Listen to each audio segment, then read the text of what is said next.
Hello guys, ஒரு நாளைக்கு நம்ம ஆவரேஜாக 2617 டைம்ஸ் மொபைலை டச் பண்ணுறோன்னு சொன்னால் உங்களால் நம்ப முடியுதா? இதை ரீசர்ச்சில் கண்டுபிடிச்சிருக்காங்க. நான் சொல்கிற சயின்ஸ் இருந்தால் உங்களுக்கு பிரெயின் ராட் இருக்குன்னு அர்த்தம். காலையில் எழுந்ததுமே ஃபஸ்ட்டு உங்கள் மொபைல் எடுத்து செக் பண்ணுறீங்களா? எந்த எமோஷன்ஸும் இல்லாமல் நேரம் போகிறதே தெரியாமல் ரீல்ஸை ஸ்க்ரோல் பண்ணிகிட்டு இருக்கீங்களா? அடிக்கடி உங்கள் மொபைலை எடுத்து செக் பண்ணுறீங்களா? இந்த சயின்ஸ் இருந்தால் அப்போது இந்த வீடியோ உங்களுக்கு தான். பிரெயின் ராட் இஷ்யூலேருந்து எப்படி வெளில வருது, இதுக்கு பின்னாடி இருக்கிற சயின்ஸ் என்ன, இதுக்கான சொல்யூஷன் என்னன்னு தான் இந்த வீடியோவில் பார்க்க போகிறோம்.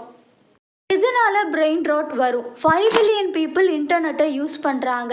எக்ஸசிவான டெக்னாலஜியை யூஸ் பண்ணுறது, டூ மச்சான ஆன்லைன் கண்டென்ட்டை கன்சியூம் பண்ணுறது, மைண்ட்லெஸ் ஆக்டிவிட்டி பண்ணுறது, இதனால் பிரெயின் ராட் வரும்.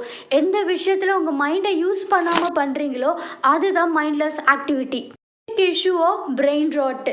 ஒரு சப்ஜெக்டை படிச்சுட்ருக்கீங்க, உங்களுக்கு அதில் ஒரு டவுட் வருது, உடனே மொபைலை எடுத்து கூகுளில் சர்ச் பண்ணுறீங்க. அப்போது இன்ஸ்டாகிராமில் உங்கள் ஃப்ரெண்டு ஷேர் பண்ண ரீல்ஸோட நோட்டிஃபிகேஷன் வருது. அந்த ரீலை மட்டும் பார்த்துட்டு படிக்கலான்னு அந்த ரீலை போய் பார்ப்பீங்க. ஒரு 10 மினிட்ஸ் மட்டும் இன்ஸ்டாகிராமை யூஸ் பண்ணலான்னு யூஸ் பண்ணுவீங்க. 10 மினிட்ஸ் 30 மினிட்ஸ் ஆகும், 30 மினிட்ஸ் 1 ஹவர் ஆகும், 1 ஹவர் 2 ஹவர் ஆகும்.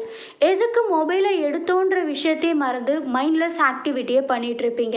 உங்களுக்கு பண்ண நிறைய விஷயங்கள் இருந்தாலும் இதுக்கப்புறம் பண்ணுவீங்களா? Your brain stuck in the loop.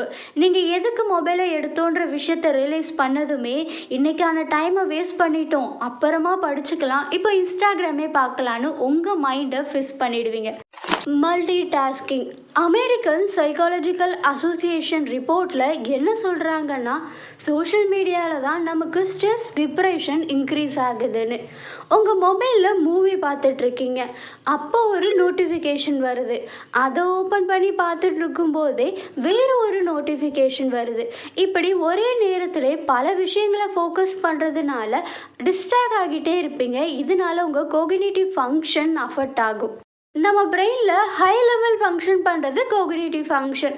Knowledge, ability, memory, learning, attention, decision making, problem சால்விங்னு இந்த எல்லா விஷயங்களையும் இம்ப்ரூவ் பண்ண ஹெல்ப் பண்ணும்.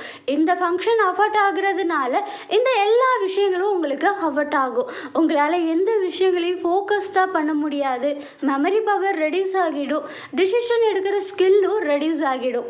மீனிங்லெஸ் கண்டென்ட்டை கன்சியூம் பண்ணி நீங்களும் ஒரு மீனிங்லெஸ்ஸாக ஆகிடுவீங்க. இம்பார்ட்டண்டான விஷயத்தை செய்ய வேண்டிய நேரத்தில் சோஷியல் மீடியாவை நல்லா யூஸ் பண்ணிவிட்டு தூங்க போகிறதுக்கு முன்னாடி நம்ம எதுவுமே இன்றைக்கி உருப்படியாக பண்ணலை, நம்ம லைஃப் என்ன ஆகுமோன்னு வருத்தப்பட்டு டிப்ரெஷன் உள்ள போய் தூக்கமும் வராது. இப்படி சரியாக தூங்காததுனால உங்கள் ஹெல்த்தும் பாதிக்கும், ஃபோக்கஸ், கிரியேட்டிவ் திங்கிங் உங்களுக்கு வரவே வராது. இது எதுவுமே இல்லாமல் நீங்களும் ஒரு யூஸ்லெஸ்ஸாக ஆகிடுவீங்க.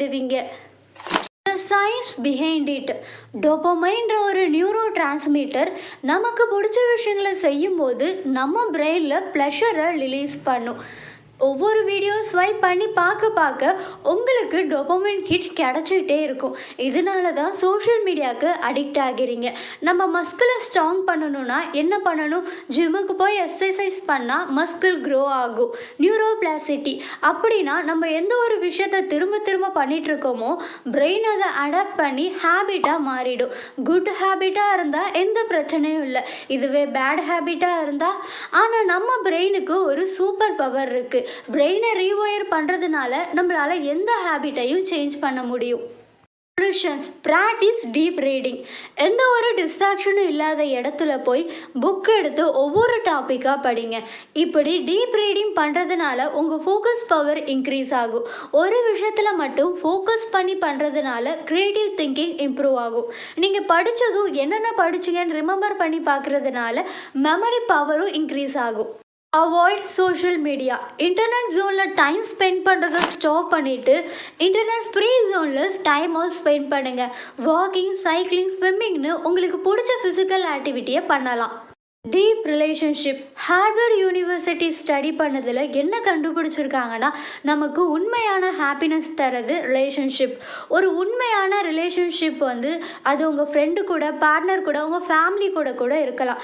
உண்மையான ரிலேஷன்ஷிப்பை பில்ட் பண்ணுங்கள். Start journaling. காலையிலேருந்து நீங்கள் என்னென்ன விஷயங்களை பண்ணுறீங்க, இனிமேல் என்னென்ன விஷயங்களை பண்ணலான்னு எழுதலாம். இதனால் உங்களுக்கு ஒரு கிளாரிட்டி கிடைக்கும். உங்கள் கோல்ஸ் எழுதலாம், அதை அச்சீவ் பண்ணுறதுக்காக என்னென்ன விஷயங்களை பண்ணலான்னு கூட எழுதலாம். இதனால் உங்கள் க்ரியேட்டிவ் திங்கிங்கும் இன்க்ரீஸ் ஆகுது. Enhanced creativity.